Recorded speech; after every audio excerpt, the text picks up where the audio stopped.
മലപ്പുറം താനൂരിൽ നിന്ന് മുംബൈക്ക് പോയ രണ്ട് പെൺകുട്ടികളെ കണ്ടെത്തി അവരെ കെയർ ഹോമിലേക്ക് മാറ്റിയിരിക്കുകയാണ്. പൂനെയിലെത്തിച്ച കുട്ടികളെ ഉച്ചയോടെ താനൂർ പോലീസിന് കൈമാറുമെന്ന് അറിയുന്നു. കൂടുതൽ വിവരങ്ങളുമായി വിപിൻ സി വിജയൻ മലപ്പുറത്തു നിന്നും ചേരുകയാണ്. വിപിൻ, പറയൂ ഏറ്റവും ലേറ്റസ്റ്റ് ആയിട്ടുള്ള വിവരങ്ങൾ. എന്തായാലും കുട്ടികൾ സേഫാണ്, സുരക്ഷിതമാണ്. നമ്മളൊക്കെ ഉറക്കമുളച്ചു. കുട്ടികൾക്ക് എന്തായാലും ഒന്നും സംഭവിക്കാതെ അവർ ഇപ്പോൾ കെയർ ഹോമിലുണ്ട്.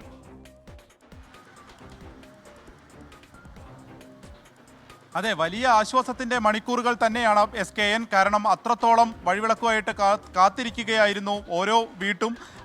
ഇവരെ സംബന്ധിച്ച് ഇന്നിപ്പോൾ നമ്മുടെ താനൂർ SIയും സംഘവും പൂനെയിലേക്ക് പുറപ്പെട്ടിട്ടുണ്ട്.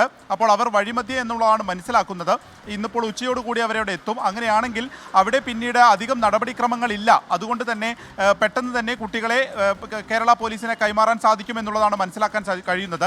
അതിലേറ്റവും പ്രധാനം, ഇനിയിപ്പോൾ അവിടെ ജുവനൽ ജസ്റ്റിസിൻ്റെ മുൻപിലോ അല്ലെങ്കിൽ മറ്റ് ഇവരുടെ മുൻപിലോ ജസ്റ്റിസിന് മുൻപിലോ ഒന്നും തന്നെ ഹാജരാക്കേണ്ട ഒരു സാഹചര്യം ഉണ്ടാവില്ല.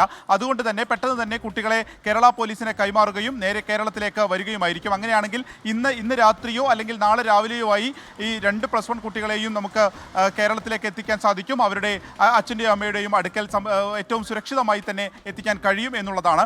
ആ വീട്ടിൽ നമ്മൾ രാവിലെ തന്നെ പോയിരുന്നു. ആ 2 വീട്ടുകാരും എല്ലാവരോടും ആയി നന്ദി പറയുകയാണ്.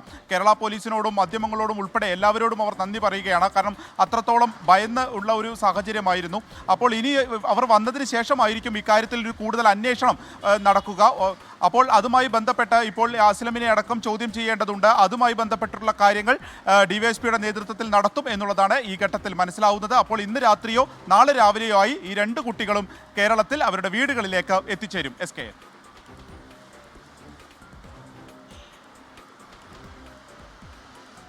Okay, thank you Vipin C Vijayan.